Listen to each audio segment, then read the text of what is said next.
Oui, bonjour à tous. Je suis Guy Michel Noël, votre formateur en BTS MCO et NDRC, et notamment dans la matière gestion opérationnelle. Aujourd'hui, nous allons voir ensemble le cycle d'exploitation de l'entreprise qu'il nous faut parfaitement comprendre. Le plan de la séance sera évidemment à quoi sert le cycle d'exploitation et l'importance de son analyse, pourquoi vouloir le réduire impérativement, la synthèse et les attendus du jury. Le cycle d'exploitation, vous voyez au niveau des graphiques qu'il y en a principalement deux. Vous avez le cycle d'exploitation industrielle et commerciale à droite. Vous voyez que le cycle d'exploitation industrielle a beaucoup plus de paramètres que celui commercial. Naturellement, le cycle évidemment industriel est nettement plus long de par le cycle de production en lui-même, qu'il va falloir aussi analyser et tenter de raccourcir à son strict minimum. Le cycle d'exploitation, évidemment, est la durée totale de production de biens ou de services fournis par l'entreprise, englobant tous les postes concernés. Cela inclut l'achat des matières premières et des fournitures, leur transformation, leur stockage jusqu'à la vente finale, jusqu'à l'encaissement final. L'importance d'un cycle d'exploitation court pour l'entreprise, évidemment, c'est une question de cash flow. Je rappelle que le cash flow, c'est tout ce qui est le transfert de monnaie, donc tout ce qui est fluidité, des transferts de flux monétaires entre les décaissements et les encaissements dans l'entreprise. Raison pour laquelle une entreprise, elle se doit de chercher en permanence à optimiser les process. Donc on va avoir les process de lancement de produits, qui sont relativement très longs, mais qui ont été énormément réduits ces dernières années, les cycles commerciaux, les cycles d'achat, les cycles de production, de transformation entre l'acquisition des matières premières jusqu'à la transformation et l'obtention des produits finis, et les cycles de livraison. Plus évidemment le cycle d'exploitation est court, plus vite l'entreprise pourra facturer ses prestations de biens ou de services, et plus vite elle encaissera ses factures de vente émises. La conséquence d'un cycle d'exploitation long pour l'entreprise, ben, c'est une question de BFR, de besoin de fonds de roulement, besoin de trésorerie. Les facteurs qui influencent la durée du cycle, bien, c'est les conditions de paiement étendues par l'entreprise par ses fournisseurs, des délais de paiement plus longs qui allongent le cycle d'exploitation, donc des délais de paiement qu'elle donne à ses clients, la politique d'exécution des commandes, hein, le taux d'exécution initial est supposé plus élevé, donc il va augmenter la quantité de stock disponible, ce qui augmente le cycle d'exploitation. Et puis la politique de crédit avec des délais de paiement au niveau des clients. Plusieurs décisions, naturellement, de gestion, des problèmes négociés avec des partenaires commerciaux peuvent avoir une incidence sur le cycle d'exploitation de l'entreprise. Le cycle devrait être aussi court que possible afin de réduire les besoins de trésorerie de l'entreprise. Je rappelle la vidéo que j'ai produite sur le BFR, besoin en fonds de roulement.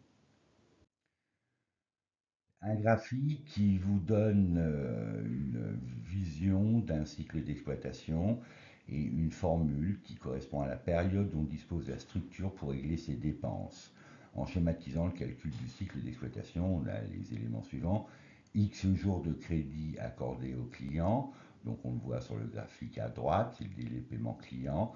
X jours de rotation des stocks, ben c'est entre le moment où on a acquis les stocks et le moment où on va les vendre, donc c'est le délai de rotation, et les jours de crédit accordés par les fournisseurs qu'on voit à gauche.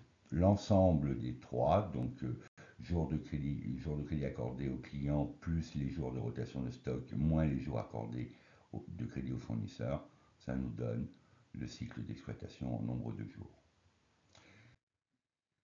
La représentation graphique ici nous donne donc les achats de marchandises avec le délai du crédit fournisseur en haut à gauche, le paiement des marchandises, donc on a bien un délai de crédit fournisseur. Ensuite, on a les ventes des marchandises à crédit, donc encaissement des ventes, donc on a une durée de crédit client.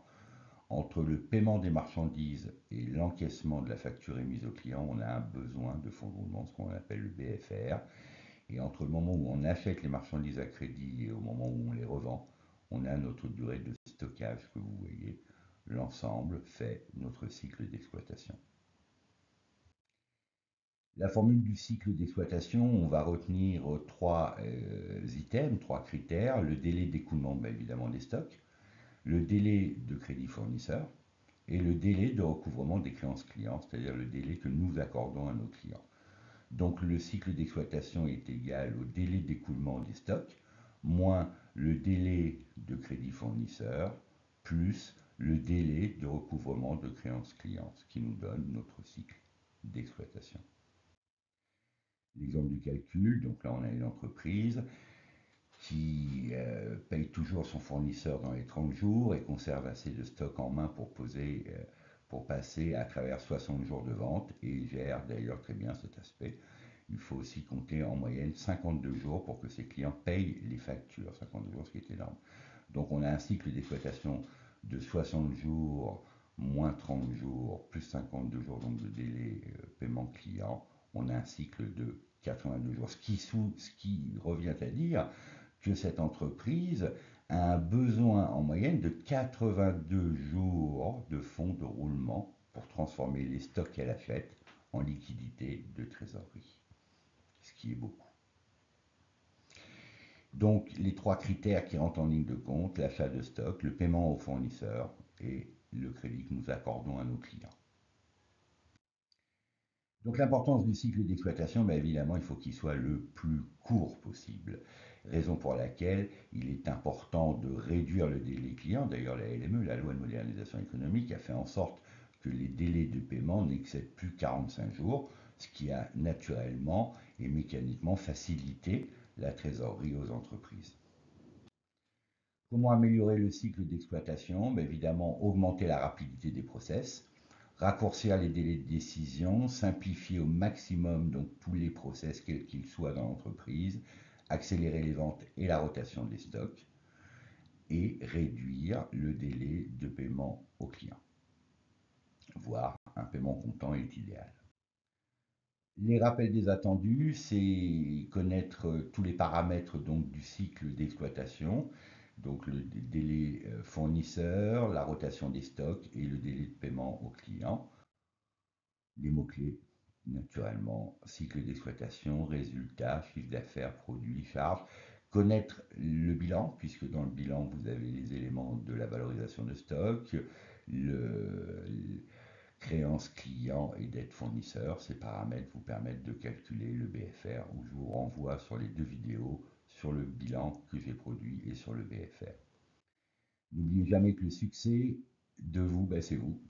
Votre travail, votre pugnacité, votre ténacité fait qu'à un moment ou à un autre, vous réussirez.